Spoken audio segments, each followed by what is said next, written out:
Mm, mm, mm, mm.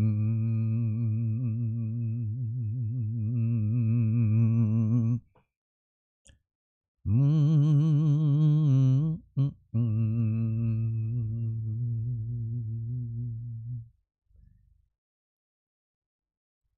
Can you hear me out there in space? We are live, baby. Just starting the stream up. Forgive the way I look right now. I look a little groggy because I just woke up from a nap. And I'm just going to wake up in a few days. And we're going to just talk right now. No better time. There is a very famous quote that I like from a man long ago, very wise man. He said, "A good plan today is better than a perfect plan tomorrow." So let's do it. Good plan starting now. Let's see what happens. I haven't live streamed in a while here on YouTube, and I might as well let you know what's going on. So I'm having a little bit of shoulder pain from throwing so many jabs in boxing, so that's why I have this ice pack on my shoulder here. So I'm just icing that up, trying to rest. I can't stop. I cannot stop. I'm just a machine. I just got to keep going. Like I said, I'm a juggernaut, so I just keep throwing punches and I keep icing myself. Okay. Okay, what's the point of this video? Oh, okay. Yeah. You probably know that my plan is to start streaming on Twitch. Okay, but I'm reluctant because of all the drama and the chaos that I see that goes on that platform, which is kind of silly because I've been studying Twitch for about a month now. I've never used Twitch before. I've never seen it before. So I study it now, and I look at two types of creators. I see the really popular creators like XQC and Moist Critical and Pokimane. Yeah, I watch some of their Twitch streams, and they get like tens of thousands of views live per second per minute. And then I see the not so popular Twitch streamers, which are the speedrunners. Now, the reason that I got into Twitch, or that I knew about Twitch, was because a few years ago, I started getting nostalgic. I started thinking about oh, hi Max Fully. Nice to meet you. Thanks for joining us. Yeah. A few years ago, I started getting nostalgic. I started looking for videos about my favorite games that I used to play as a kid. Some of those games were Super Metroid, Final Fantasy VII. Oh man, Final Fantasy VII, the original Final Fantasy VII. Super Nintendo games, mostly Nintendo games, but mostly Super Nintendo games. Yeah, because I was a kid of the Super Nintendo era. After the N64 came out, I played a little bit of GoldenEye, but it just wasn't the same. I mean, Super Nintendo was my jam. All right. So I looked back on that time of my life. I started watching videos on YouTube about those games, how other people played it. And then I accidentally discovered speed running. I didn't know what speed running was.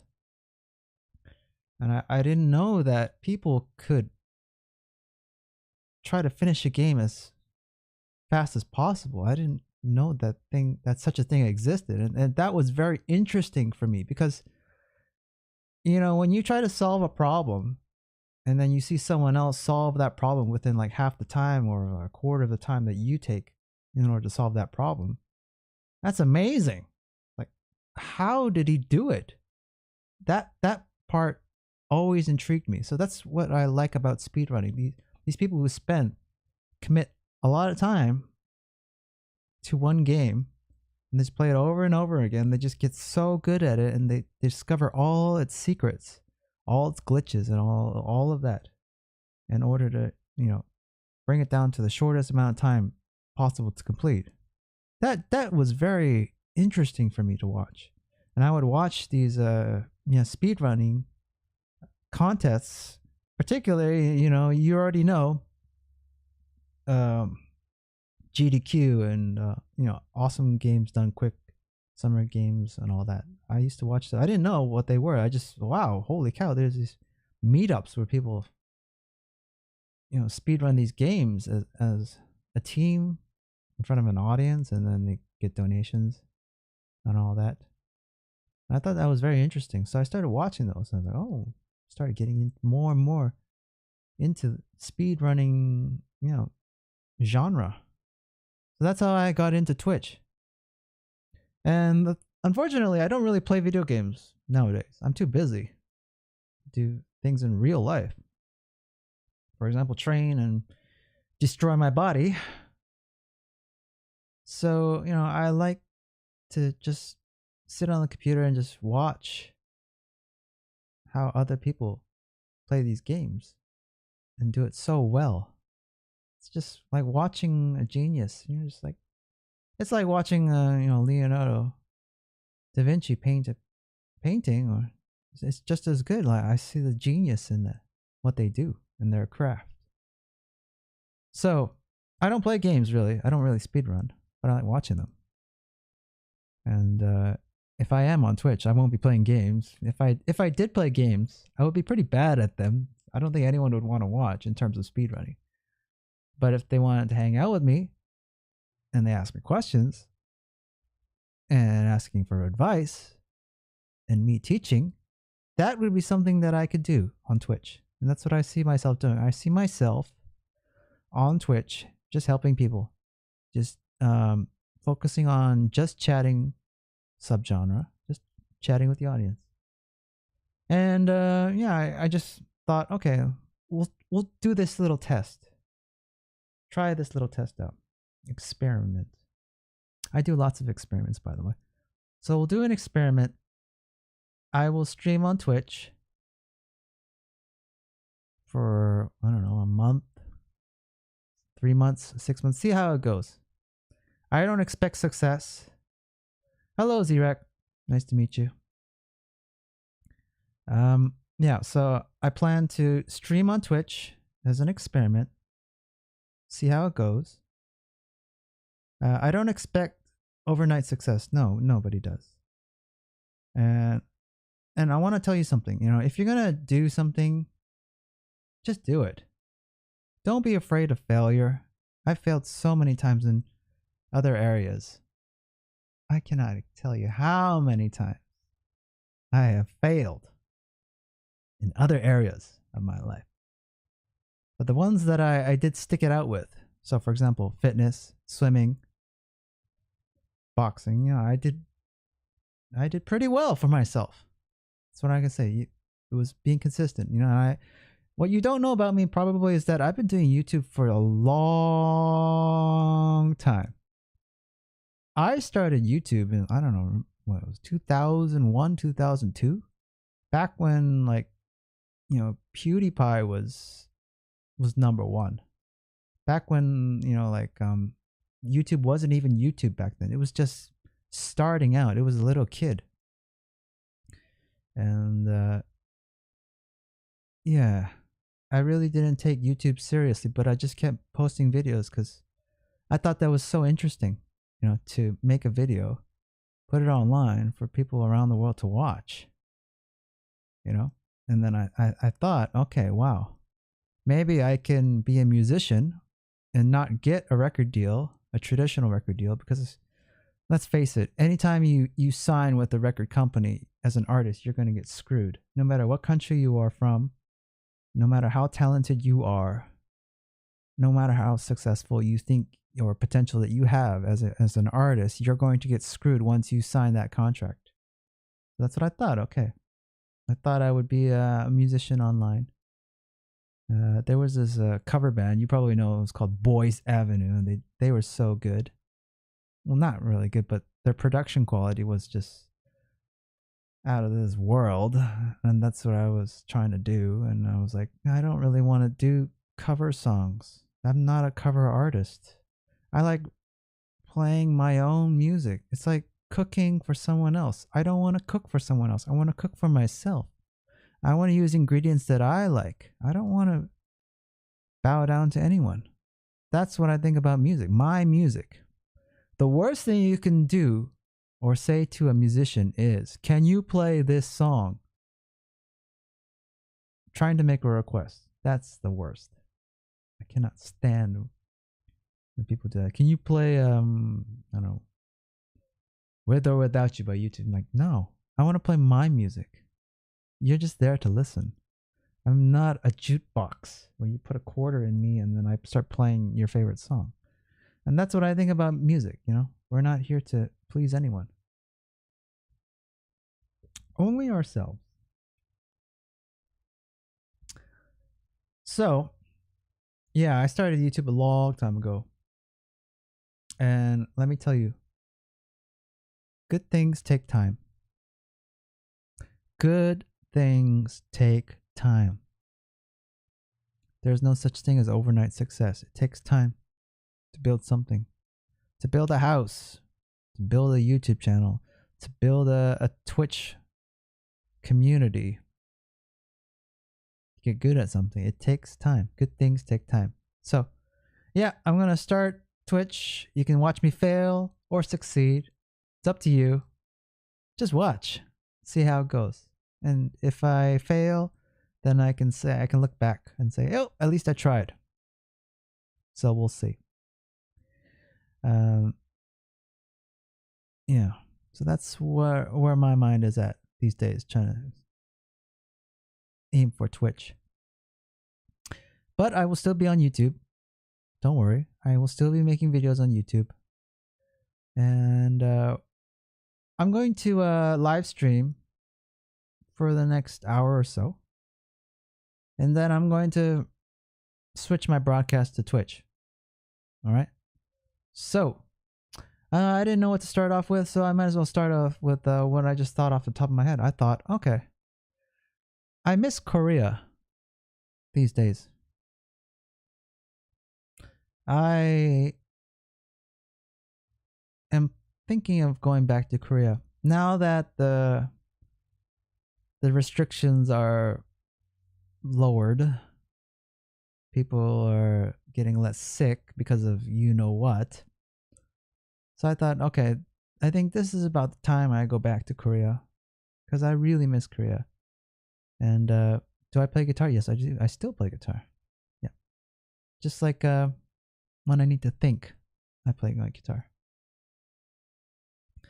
So I'm thinking of going back to Korea, but a lot has changed, you know, for the last year or two. Think about Korea. I know Korea like the back of my hand. Okay. It's like I spent how many years in Korea? 7, 8, 9 years. I think 9 years. I did 2 Korean girlfriends over there. Worked so many Korean jobs. Did so many Korean things over there. Korea is my jam. You put me in Korea, I will have plenty to do. Here in Canada, I'm bored as hell. Canada is just not the place. Do not come to Canada, please. Do not come to Canada. Do not live in Canada. Please do not. Do not. From the bottom of my heart, if anyone asks me, Justin, should I relocate to Canada? Should I raise my family here? My answer is honestly, from my heart, listen to Papa Just when he says, do not come to Canada, please. People are selling you a pipe dream over here. They're telling you to come over here because they want to exploit new labor. Canadians, let me tell you something about Canadians. Canadians are lazy. Canadians are entitled. Canadians are rude. Canadians complain a lot. Canadians are dangerous. There's just stabbings everywhere. Women, I don't know. As a woman in Vancouver, I don't know how they get by because there's so many stabbings and reported stalkings going on. It's really bad. Toronto. Oh, man. Let me tell you something about Toronto. Toronto is where my grandpa lived. Toronto was flat. Toronto is much, much bigger than Vancouver. A lot more things to do in Toronto. But there are the same problems over there as there are here in Vancouver. Insane housing prices, inflation, gas prices and all that. Food prices have gone up. Taxes. The liberalism, PC, woke crap that's going on over here. Men acting like women, women acting like men. There's just dissonance and just I don't know. It's just nothing clicking here for me in Canada. Gym culture, oh boy. Yeah, I posted a video recently about a fight I got into in my gym. That wasn't a good experience, but you know what? I had to put up with a lot of crap before that. You know, just every day I go to the gym, I had to put up with a lot of crap from other people. Just like driving in rush hour, you deal with people cutting you off and tailgating you and doing a lot of bad stuff, like, you know, playing on the smartphones. Just like driving on the highway during rush hour. It can be just as bad. People on their smartphones, people not self-aware, people not polite, people being disrespectful, all that stuff. And I put up with it too long. So I quit that gym. And I just train at home. Train at home and go train outside.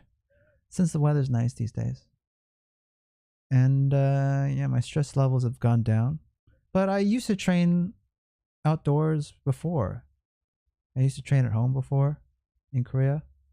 And I was fine back then as well. I was like, I don't need to have a gym, a commercial gym, in order to stay fit.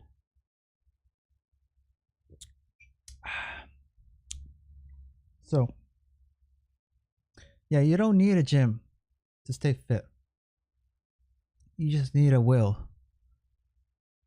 And when there's a will, there's a way. And I always find a way. I always say that people who don't find the way aren't really creative. You have to go back to when you were a child. Children are happy. And they don't have money. Children don't need money. They have an imagination. And an imagination is more powerful than any amount of money you give to a child. Because a child can come up with so many games off the top of their head. They can entertain themselves. All they need is just open space and friends to be around, and they can play hopscotch or tag or build a fort or build a sandcastle, whatever they can think of off the top of their minds. They don't need money. Same thing with fitness. You don't need money. You just need to be creative. Think. If I do a push-up this way, if I do a squat that way, if I run over here, if I do shadow boxing over there, all that. So there's a will, there's a way. I don't need a gym. So, yeah, what was I saying? I was being nostalgic about Korea. But I'm concerned. I haven't been back for a few years. And, I don't know, things over there. A lot of weird things happening as usual. And let me tell you, there is no perfect place in this world. There is no perfect place to live. You can live in, I don't know. Every country, I live in, there's always that honeymoon period. And then after that, yeah, you start seeing the rest of it. The deep. When you go deep into a country, deep down onto its roots, you see the problems it faces, like racism, inequality, wage gap, good versus evil, and all that. So there's just there's no perfect country. Okay, all you can do as a person is to find a country that suits you best. And I find that Asian countries suit me better based on my wavelength. Western countries, I get into so many fights. I get into so many disputes. I cannot deal with Western thinking, Western culture. The bro, what's up, bro? I'll give you an example. You think I'm being harsh or rude? No, I'm telling you from my own personal experience. People don't believe me when I say Canadians are very rude. They are. Okay, not me. And you are not as well. If you're from Canada and you're watching this, no, I'm not talking about you. I'm not here to offend it. You. I'm just telling you plain facts.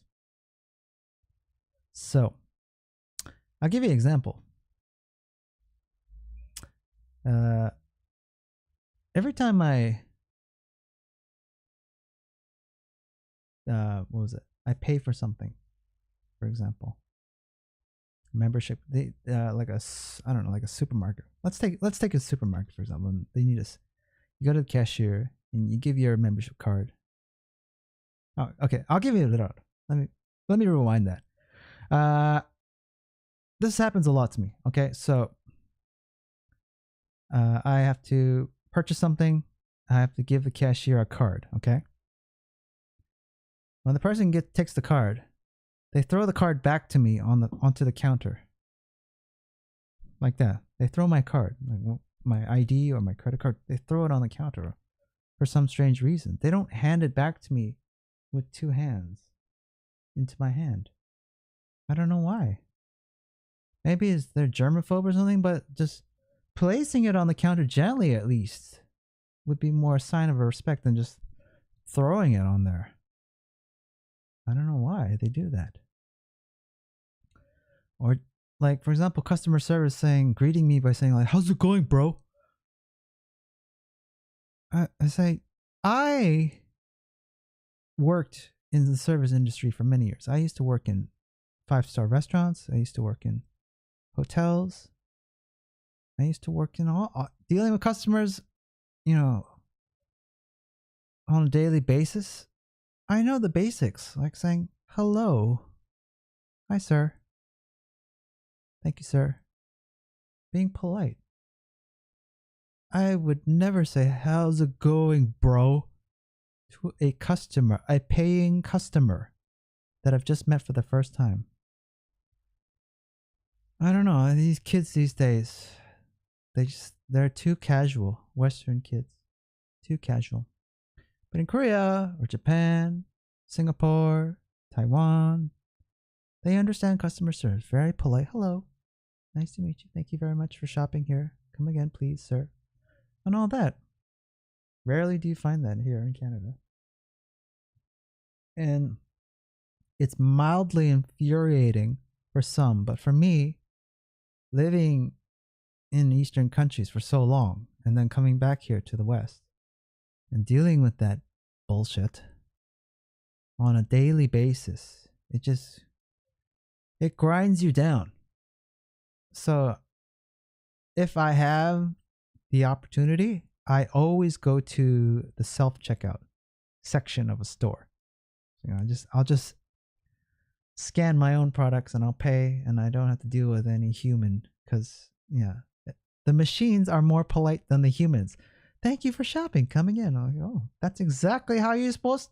That's how you train your employees to speak to customers. Thank you again for shopping. Please come again, sir, and all that. Azur, nice to meet you. How are you able to work out every day? Okay, good question. Now, In a previous video, I said everyone should work out every day, 7 days a week. No excuses. You eat 7 days a week. You sleep 7 days a week. You watch TV maybe 7 days a week. You poop 7 days a week. Why not work out 7 days a week? Okay, now what's the definition of workout? Now, some people think most likely working out means I'm going to do 1 rep max of the heaviest squat ever. That's a workout. To me, that's just a slice of the pie. Workout consists of 5 elements.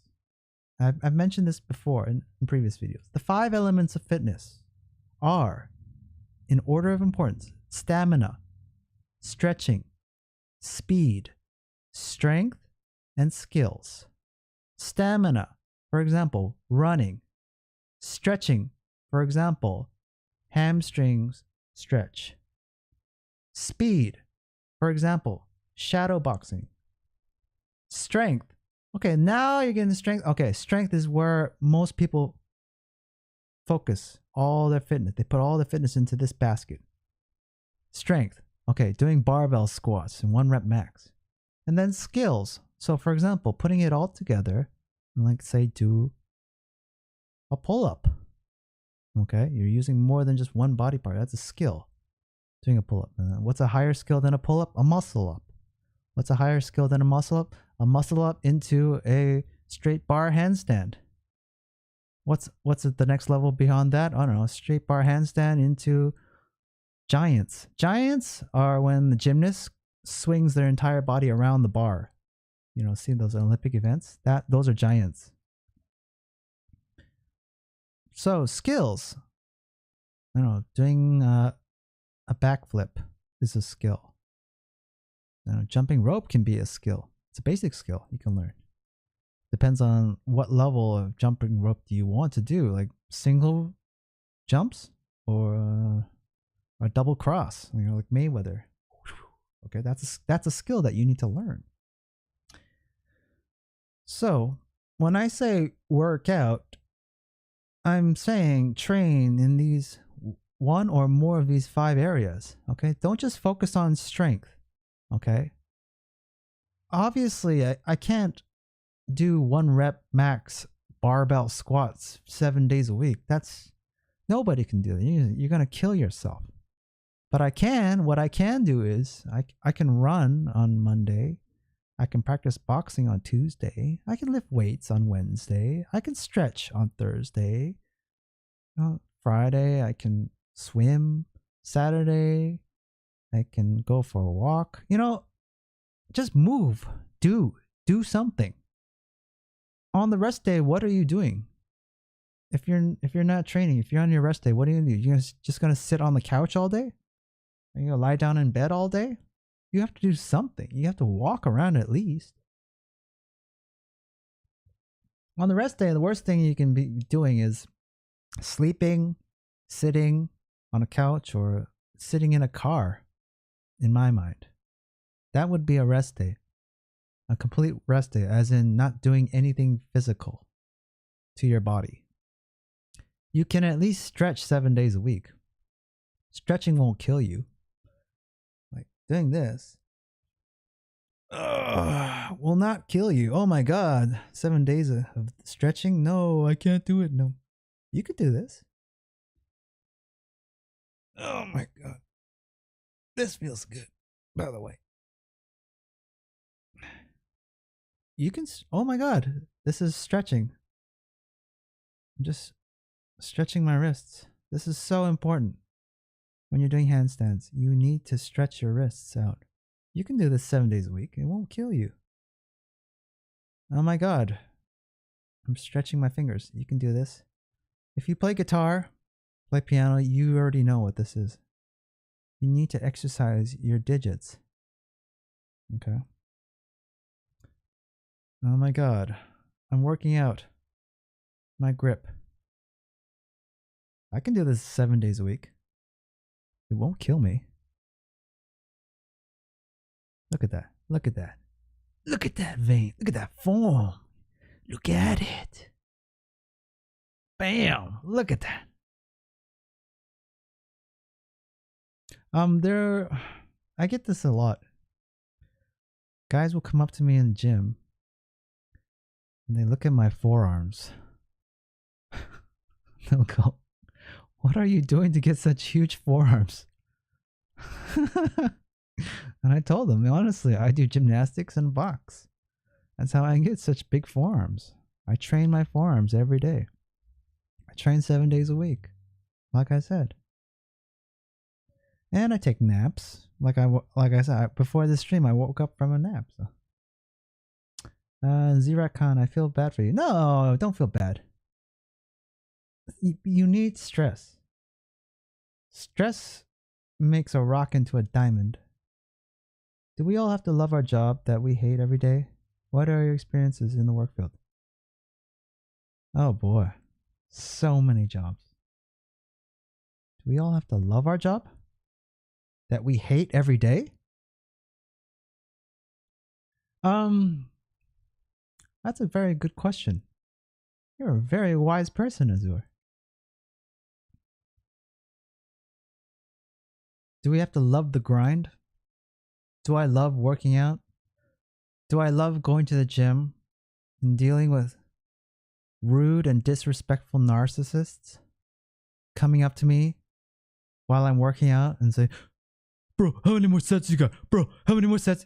You know, for the longest time, I've avoided the squat rack at my commercial gym because I just got tired of people interrupting my workouts.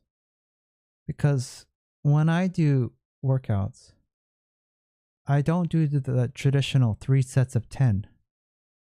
It's more like I do one set of 100 reps sometimes. I just go on forever. And sometimes I need to do circuit training. So obviously, if there's so much blood in my forearms, I'm not going to do another forearm exercise after that. After there's so much blood located here, I need to work out something that's far, like, complete opposite. So I have to work out on my calves. Or here's a secret. Most people never work out this muscle, the tibia. What's the tibia? It's the opposite of the calf muscle. Nobody works out their tibia. I've never seen anybody work out their tibia except me at a gym. So what I do in the gym is completely different from the traditional. So if someone keeps approaching me saying, "Bro, how many more sets you got?" I said, I'm done when I'm done. If I'm not using it, you can use it. That's my attitude. You can work in. I'm not there to play with my smartphone. I'm not there to sit and yak with the other bros. No, I just do my thing. And I train intensely. I don't stop. So it's completely different from anyone else's training method. And that's traditional. I used to train. I used to do powerlifting. I used to do bodybuilding. Because in high school I was a wrestler and a basketball player at the same time. Both coaches got us into the gym and we had to work out. So I got into powerlifting and bodybuilding because of Arnold. You get to get the bump. You got to get the bump. It's fantastic. The blood rushing to the biceps. So do I love going to the gym every day? No, I do not, but I just do it. It's just a habit. Do I like brushing my teeth every day? Do you? No, it's just a habit. You just got to do it. You have to disconnect emotion to your actions sometime. So for example, if you're working a crappy job that you hate, you need to sometimes disconnect emotion, all emotion, and just say, okay, I'm doing it. I have to do this chore today and I get paid for it and I get to focus on, what's ahead of me, as long as you know what's ahead of you. So I have big plans for YouTube and Twitch and just, what I'm doing is building an audience, growing my audience, talking to people like you guys. I'm gonna be big. I'm gonna be big, baby. Bigger than XQC, bigger than PewDiePie, bigger than Mr. Beast, bigger than Pokemon. Oh, you'll see. You will see. Good things take time. Good things take time. On a side note, let me tell you something about Pokemon. Pokemon's Canadian. And the first thing I noticed about Pokemon is she Korean? Because she looks Korean. She's not. She's Moroccan. But she's from Canada. Oh, interesting. But is she from Vancouver? No, she's not from Vancouver. She's from Ontario. Oh, okay. And I tried to watch her Twitch streams. And I'm not really into Valorant or the shooting games. They give me a headache. It's just too much ADD. So I tried to watch her just chatting. And I've seen her YouTube videos. Her like just talking to the camera and all that. She's a nice girl. And then she started swearing. I didn't know she swore. I thought she was a squeaky clean internet personality. That's what I thought. And then she started swearing and trying to act tough. I feel for her. She gets a lot of hate. A lot of haters. But yeah, I can't stand her Twitch. She has nothing. She's a young girl. She doesn't have much to say. She's not my audience. I'm not her audience type. I'm not her niche. All right. So, but she's a nice girl. I think she's a nice girl. All right. I have nothing but respect for the grind that she did. Like I know about her backstory where she said that she's been on Twitch for many years, like more than 7 years. And she mentioned that she would stream when everyone else was partying, and when she was in her university days, she would just play her video games and stream on Twitch. And yeah, she kept grinding for many, many years. And I respect that about her. So I like that. You don't have to be a superhero. You just have to be consistent in whatever you do. So I respect her for that. But as for her thoughts and opinions and the way she talks, and yeah, I'm not her brand. I'm not her niche audience. She's not my type of audience. I felt bored. Moist Critical is more my type. I like him. I have to tell you something about what happened today. It's bigger than anything you'd ever see. It's like as if the way he talks, I was like, who is this guy? It looks like Keanu Reeves and talks like he's depressed. Like, oh, okay. Yeah, but I looked more into Moist Critical and then noticed that, yeah, this he's pretty good. He's a good guy. He donates a lot of his money to charities. And he helps other streamers with his brand Moist Esports. He's losing 6 figures a month, he said, on his company just to keep the payroll going. That is business wise, that's not good. That's not good, obviously. Business wise, if you're in the hole for that long. But let me tell you somebody else about something else. Here in Vancouver, I know a multi-millionaire that you probably know who he is if you're from Vancouver. I'm not going to say his name, but I know this multi-millionaire. And this guy, his main business is jewelry. Okay, so he makes millions selling jewelry. And years ago he started a magazine company. Okay, so he started this new magazine brand, and for the first few years he was losing hundreds of thousands of dollars on this magazine company. So he was making lots of money, tons of money, boatloads of money off from his jewelry business, but he was losing he was putting most of it into his magazine brand, which wasn't making anything for several years. But eventually the tides turned, and now his magazine company is making him millions. So he's got a jewelry company that's making millions, and he's making even more millions off of his magazine company. So that goes to show you that, good things take time. And for him, he lost lots of money in the beginning from his magazine company, but eventually, he succeeded. So good for him. So for Moist to be losing hundreds of thousands of dollars every month for his esport company just to keep the salary, the payroll going for all of his his employees, that's respectable, but it takes a lot of guts. As a businessman, you have to decide when to cut your losses. And he's still going. He still believes in it. So I respect that.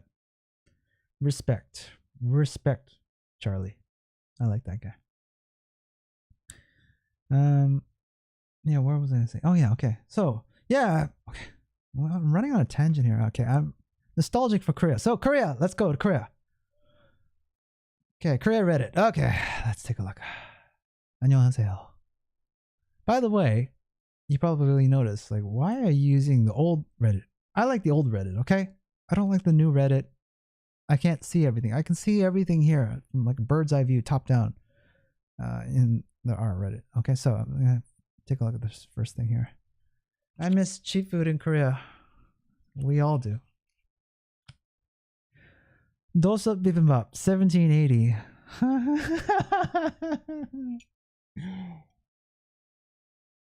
This is why I don't eat out here in North America.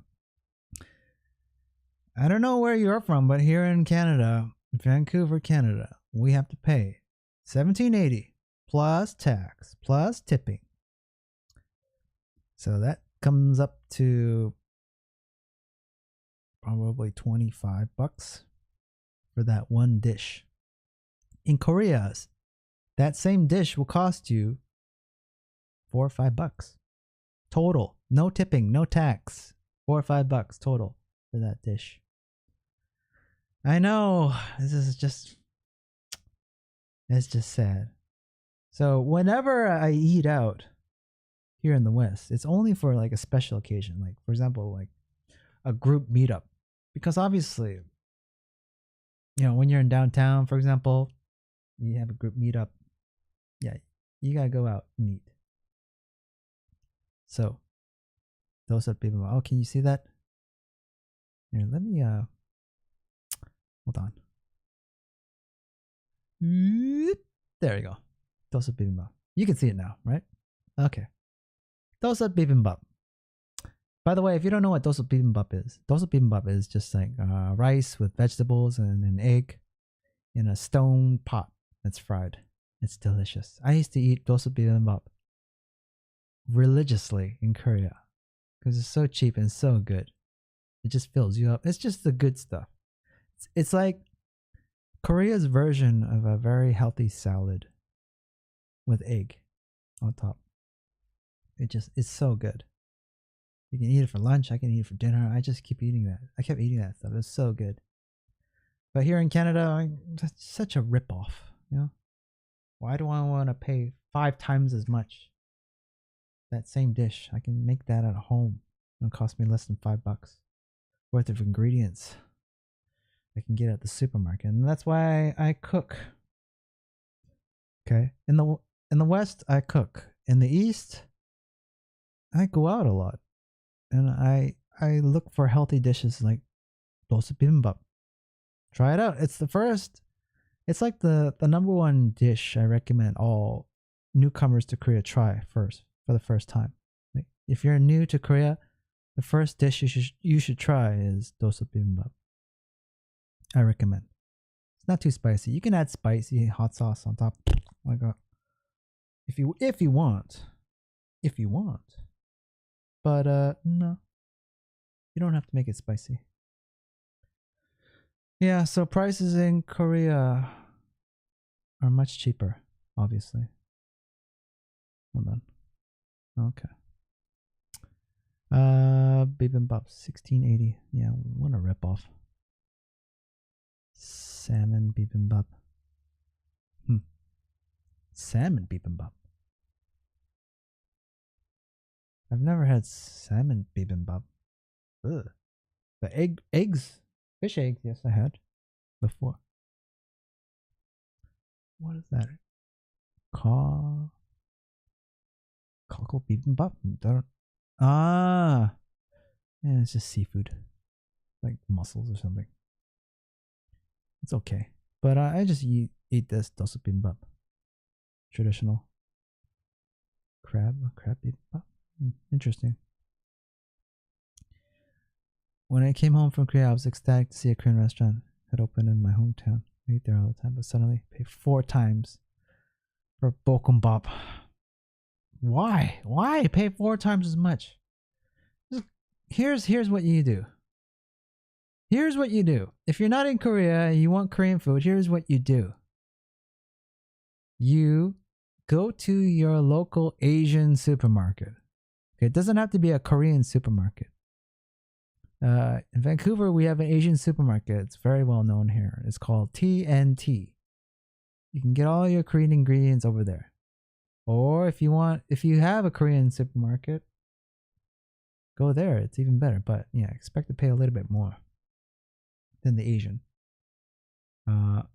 There's a H Mart here in Vancouver. So you get your Korean ingredients.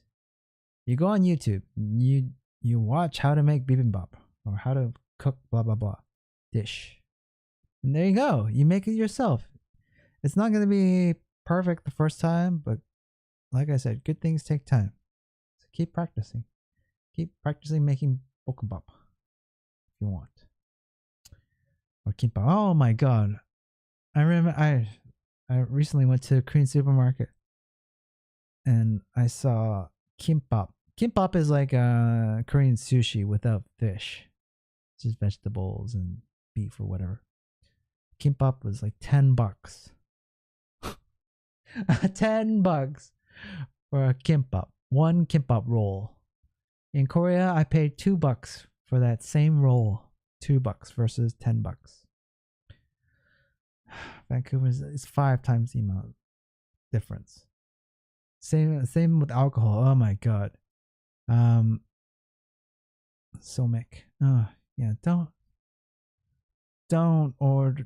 go to Korean restaurants in the West or outside of Korea unless you can stomach paying 4 or 5 times the amount. Because Korean restaurants outside of Korea, they buy all their ingredients from the same supermarket that I'm mentioning. Asian supermarkets, or they go to they get their own liquor from the liquor store, local liquor store, and then they jack up the price like that. $20 for a pitcher. Oh man, it's a robbery. Okay, this is why you should cook at home, buy local. $15 tteokbokki. Oh my god. Tteokbokki. My ex-girlfriends really love tteokbokki. It's like their childhood snack. If you ask any Korean girl, tteokbokki is their favorite. Not ice cream. You would think like ice cream. Girls would say, "Oh, I love ice cream. That's my favorite dessert." No, tteokbokki. All Korean girls tteokbokki. That's all they eat. Tteokbokki. Tteokbokki is tteok. Tteok is how can I say? It's flour. It's like a cake. Flour cake. And it's doused with the hot sauce. And it's delicious if you're a girl. But if you're a boxer, if you're a guy, it's just empty carbs with sugar. It's not good for you, but it does taste good. I don't know. To me, it's like eating a spicy donut. Tteokbokki. But it's good. It's nice. I like tteokbokki once in a while. But if you have a Korean girlfriend, expect to eat a lot of tteokbokki or take her to a tteokbokki place and feed her tteokbokki. Okay, because that's all she's gonna want to eat. Tteokbokki, tteokbokki. You want to make a Korean girl happy? Buy her tteokbokki. Okay, don't buy her flowers. Buy her tteokbokki. She'll love you forever. Okay. Cook it at home. Yes, exactly. It's honestly not so difficult. Cooking at home. Okay. Another thing about cooking. Okay, if you don't cook, here's the reason why you should cook. It burns calories as well. Okay, it helps you to think. It helps you to move your body in a certain way. Chopping ingredients, preparing things. Okay. Think about how you feel when you clean your room, right? You go through the motion, you vacuum, you do the laundry, and when it's all done and the whole place is spotless, you feel good after. Same thing with cooking.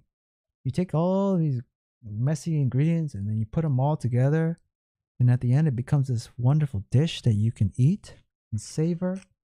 It's a great feeling, a feeling of accomplishment.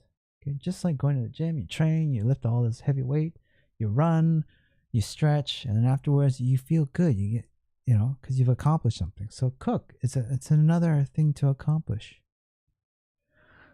Soju for 15 euros. How much is 15 euros in US? 15 euros. 15 euros. Yikes. 20 bucks? This guy's paying 20 bucks for a bottle of soju. A bottle of soju is like $1 in Korea. $1 versus $20. Who's crazy? I don't know. $20. Jesus. Yes. And soju, here's the thing. I don't really like drinking soju. Drinking soju, just straight up soju, is like drinking gasoline. You might as well just drink gasoline from your car.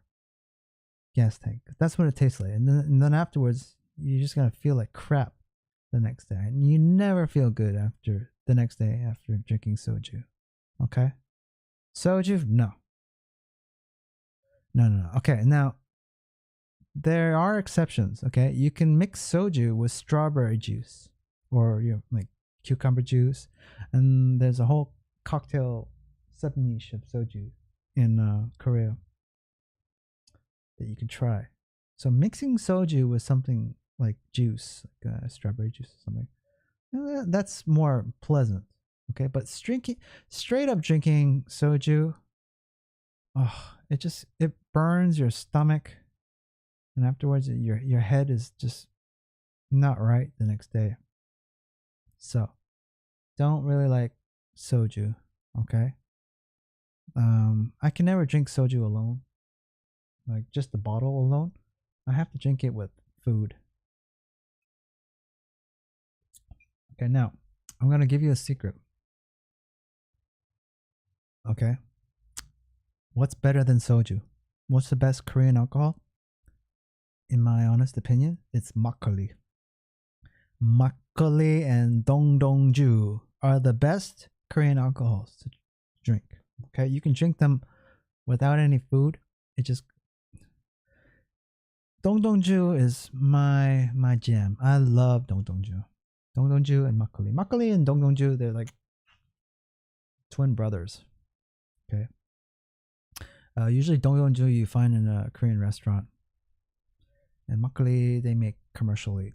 You can get it in a bottle. I love drinking makgeolli. Makgeolli is so good. It's makgeolli. If you don't know, it tastes like milk, kind of like milk. Its color is white like milk, and it's made out of rice, and it's a wine. So it's a rice wine technically, but it's the best of both worlds. It's sweet, it's savory, it gives you this wonderful feeling. Not like soju. Soju makes you awful, makes your stomach feel awful, but makgeolli fills up your stomach. Farmers drink makgeolli, on their breaks in the afternoon, evening. You can drink makgeolli all day long, any time of the day. Makgeolli is the best. And there's banana makgeolli. Oh man, I love banana makgeolli. I wish we had banana makgeolli in Canada. I would buy that up. Rice and kimchi. Yeah. Okay, side dishes are always free.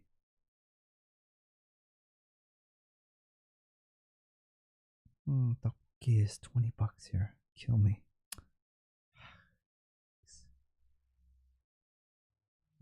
Tteokbokki is like $2 in Korea. $2. Ah. The best time to eat tteokbokki is like on a really dark, rainy evening with your Korean girlfriend. Nothing cheers up a girl like tteokbokki. Blah blah blah blah blah blah blah blah blah blah. Cheaper at the store. Yeah. So I miss cheap food in Korea. I miss cheap food in general. Prices have gone crazy these days, all around the world. Next, biggest mild inconvenience is Korea. South Korea Republic.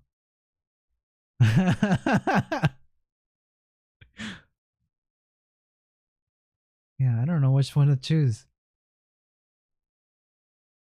Facing one of. Yeah, the funny thing is, like, when you go through a list of countries, like, I don't know, like, register for something, and you have to choose your country. Korea is never in Korea. It's always like, it's not under K. It's always under S for some reason, like South Korea or R, Republic of Korea. So I know what he's saying. It's confusing.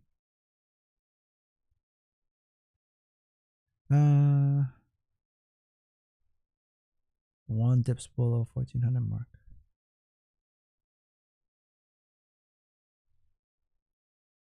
Yeah. The Korean won is just so low. I feel bad for anyone getting paid in Korean won. Okay, no. Okay, so there's a lot of English teachers in Korea, foreign English teachers. They're making below minimum wage. Yikes. Swaggy D. Hello, Justin. I'm thinking about doing FUE. I'm a bit scared. Oh. Do it. Duh. Do it. That's all I have to say. Nothing about conversation. Yeah, I feel bad for all these, because a lot of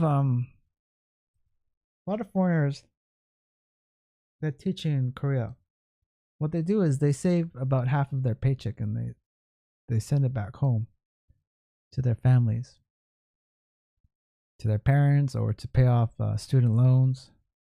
And based on this, they're getting really screwed because they're working for less and less pay. It's like inflation's gone up, but the pay has gone down.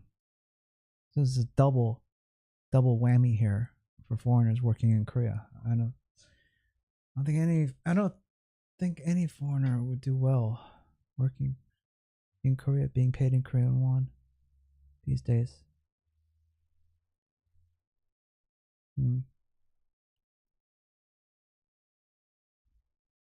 Yoon's foul-mouthed criticism, U.S. goes by.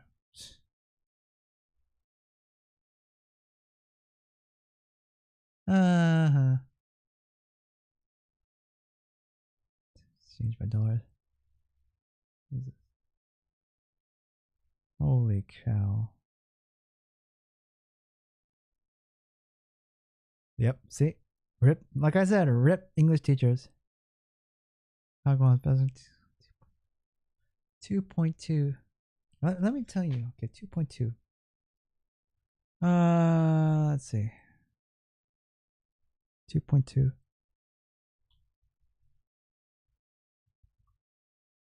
Oh my god. That is really bad.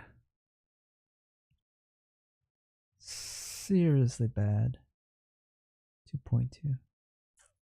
If you're wondering what a 2.2 means, 2,200,000 Korean won. That's the starting salary for an English teacher, an ESL teacher in Korea. So 2.2 million Korean won. And you convert that into, for example, Canadian dollars. It's like $2,100 a month. You're better off working at McDonald's in your hometown versus flying all the way to Korea and teaching Korean kids, making less than minimum wage. I just don't see it. This is basically saying, okay, can you work for less than minimum wage in our country? Leave everything you have in your home country, come to a foreign land, deal with all these problems for less than minimum wage? If you're smart, you will say the answer is no. Hell no.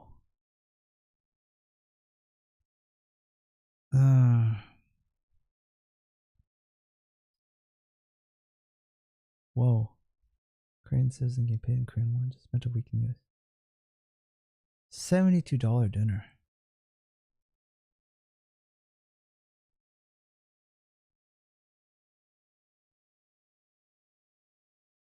Oh man.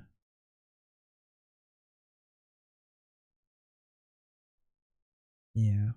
I heard the Japanese yen is also facing the same kind of problems. It's just dropping. But as well, Japan is not even accepting tourism.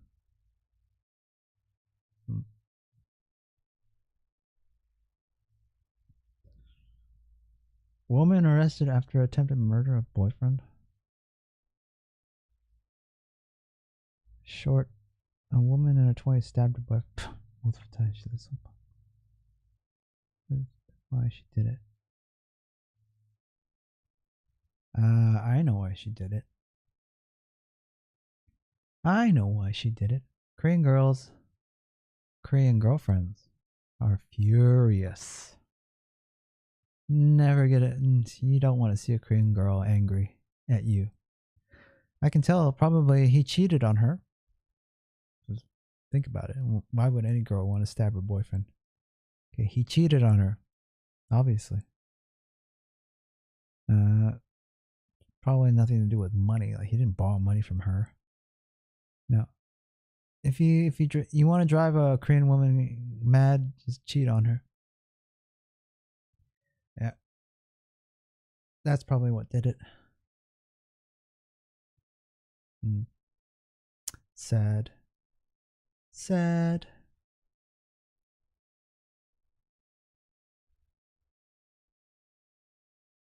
Oh, okay. So here's a problem that I've been seeing lately.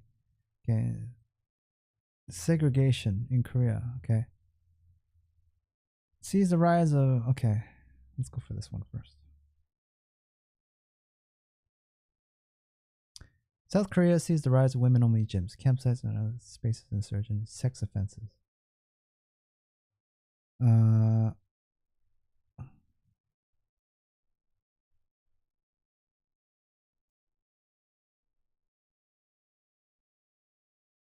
Experts say the main reason more women are opting is fear of becoming a victim of voyeurism, stalking, rape, or worse. Yeah. I saw about CCTV cameras, like hidden CCTV cameras installed in women's bathrooms. One of my ex-Korean girlfriends, she said that, I'll tell you a story.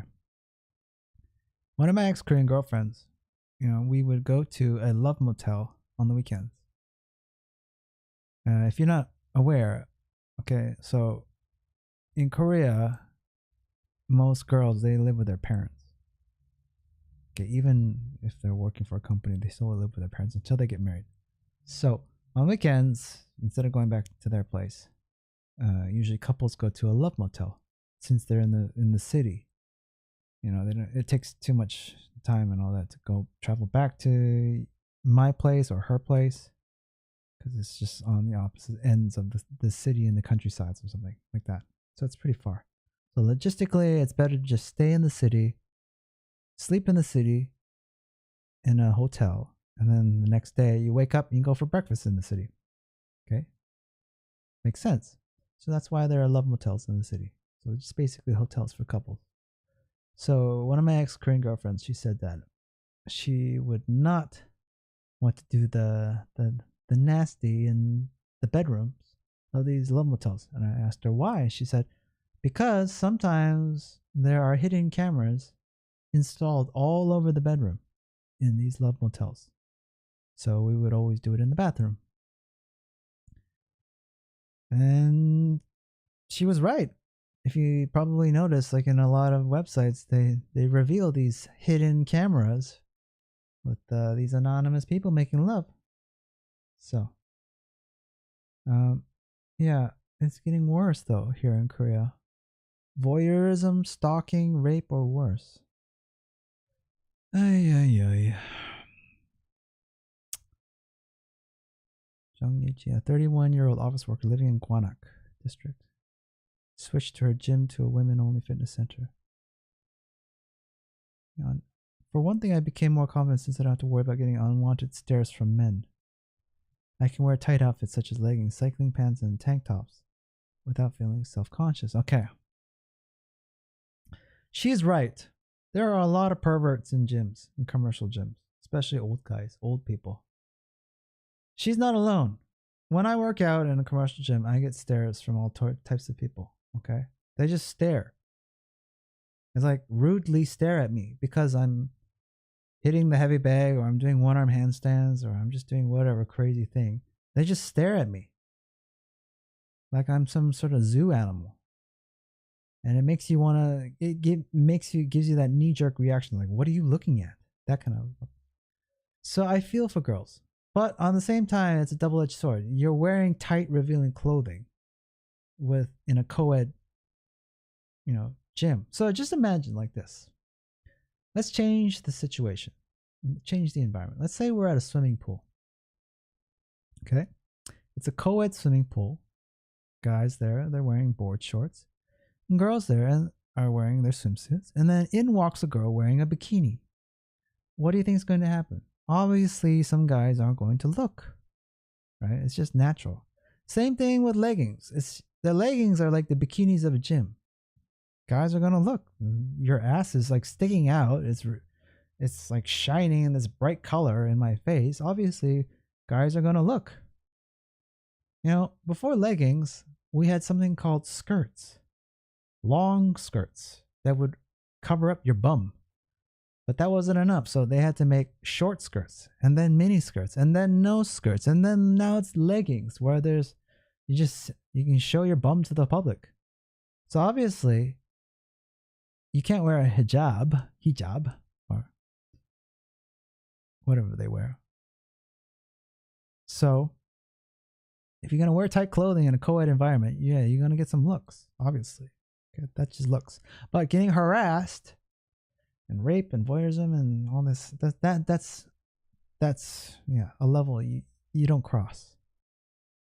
So that is no.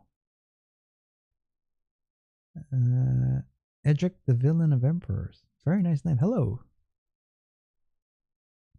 So co-ed gyms versus women only gyms. Yeah, go for it. Here in Vancouver, Canada, there are women only gyms. And women go there. And they're fine. But the problem is they complain that the equipment is just too low level. So for example, the squat racks are better in the co-ed area versus the women's only area. And the weights are heavier, go up to higher levels in the co-ed area for men, obviously, versus the women's only area. The weights are just much lower level. So that's why girls venture off into the co-ed area. But if you're going to wear like really tight revealing clothing that shows off your butt or your cleavage, obviously you're going to get looks. Okay? Whatever happened to wearing just baggy shorts and just a t-shirt? Like for me, I wear a t-shirt. I see guys, they wear these like really low tank tops and these cut off stringers and all that, trying to show off their bodies and all. It's just all for show. It's just they want attention. I just wear t-shirts and shorts to the gym. I don't want to show off my body, and I don't have to unless it's like really hot summertime and the air conditioning's not working. Then yeah, I'll wear a tank top, but that's very rare. And yeah, be careful what you wear in public, okay? A girl that wears a bikini to the pool, she knows what's going to happen. She knows she wants the attention, but it's the wrong kind of attention sometimes. So I feel for her. It's like saying men are thirsty in the desert, and women are thirsty in the ocean. Let that sink in.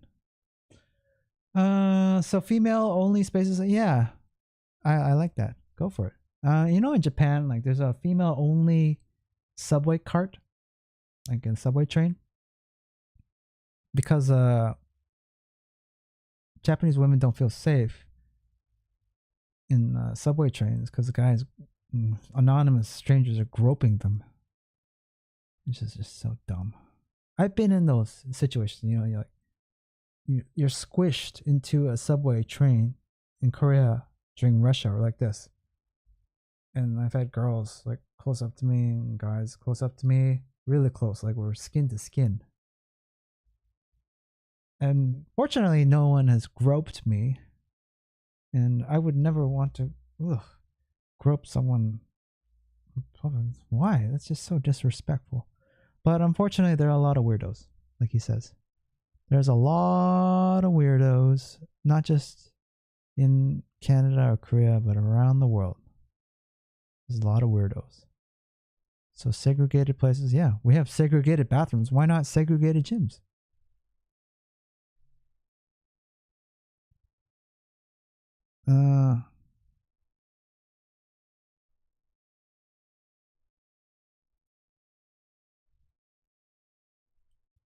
I saw a guy in an army uniform trying to take pictures of a random girl. So.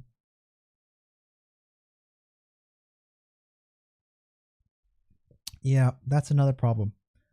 Guys with like smartphones or like hidden cameras, and they're taking upskirt shots. I've heard about this. Especially when you're in the subway station, going upstairs. Okay, let me tell you something about subway stations in Korea. Most subway stations in Korea are underground. Okay, so you have to go up a flight of stairs always. You're always going up flights of stairs or escalators when you're going through Korean subway stations. So a lot of girls, when they ride the escalator up or when they're walking up the stairs, they're showing off their bum. You can see their bum, right? Especially when they're wearing a skirt. So to counter the perverts, they take their purse and they cover up their bum, which is smart. My girlfriend used to do that. But what I used to do with my Korean girlfriend was I would let her go up the stairs or escalator first, and I would stand behind her. So guys would only see my butt instead. Because I was aware. I was very conscious of guys looking at my girlfriend. No, don't do it. It's like I always was the gentleman. I looked out for her and covered her butt. So yeah, if you're a boyfriend, yeah, cover your girlfriend's butt. Don't let other perverts take advantage of that. Ay, ay, ay. Hostile unrest are done so by men. Is that gender security? Separate. Yeah, I agree. I'm thinking so much like that being eyed. Yeah. Stopped going to a gym specifically because I was being harassed by multiple men. Whether it was overt or subtle, it was nearly constant and oppressive. Should have changed machines. As far as men can't leave me the hell alone.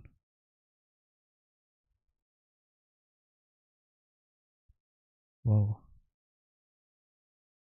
This girl, she's being harassed by multiple men. Oh man. I know what she's talking about. Korean guys are very persistent. So when they like a girl, they'll keep talking to her, and they don't get it. Sometimes they can't read the subtleties, and it's a very indirect game, and there is no such thing as direct when you're speaking in Korean.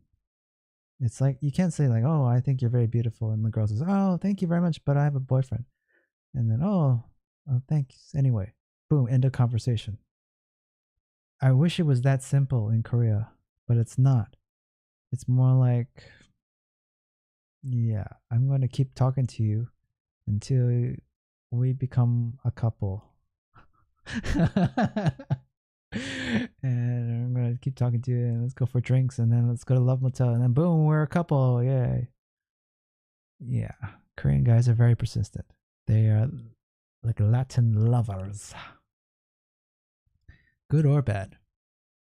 So, yeah, if this girl was a little bit maybe more direct, but yeah, we'll work out with your boyfriend. Me personally, I don't really talk to anybody in the gym unless they are a boxer or practicing gymnastics, like what I'm doing, but rarely. Rarely do I see anybody doing what I'm doing in a gym. No. So, yeah, I just stick to my own thing. I just focus on my own training. It takes a lot out of me. And then there's the occasional girl that walks by. She looks very pretty and she's wearing very revealing clothing, and she wants my attention. I'll tell you a story. Story time. I was hitting the heavy bag one day, and there's this girl. This girl,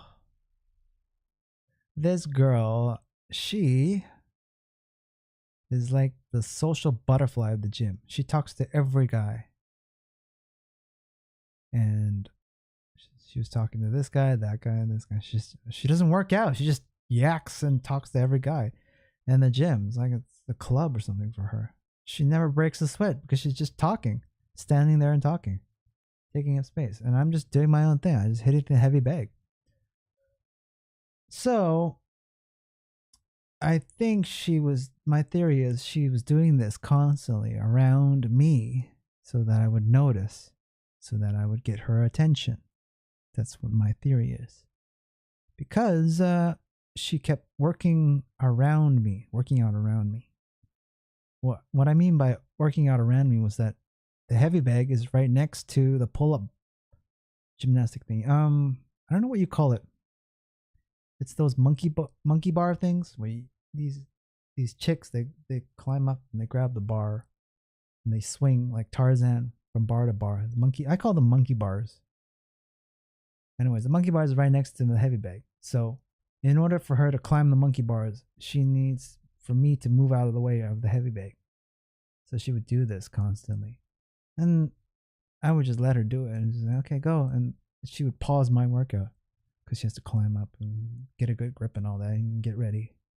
So that's what I would do. I was like, okay, I stand out of the way. Hey, get in. Yeah, go ahead, use the monkey bar. And just interrupt my workouts. So, yeah. I don't talk to anybody in the gym unless they are seriously training or something special about them that I see, which is very rare. Very, very rare. I've seen a lot of calisthenics guys come and go in gyms. And they try to do front levers or handstands. Try. And they try to do planche. Well, not really. Try handstand. Mostly handstands, muscle ups, and front levers. And they do like 1 or 2 attempts and then they play with their smartphone. Boring. I don't want to hang out with those types of people. Okay. Yeah, gyms. So sad. Anyways. Oh, my goodness. The time has flown by. Okay, so here's what I'm gonna say. I'm gonna stop this live stream. And I'm going to continue on Twitch. So if you want to join in the conversation with me on Twitch, click the link down below. It'll take you there to my Twitch. Okay, so I'm gonna continue this on the Twitch. I'm gonna grab some more water, and hopefully I'll see some of you over there. And yeah, in summary, like I said, good things take time. So just do it.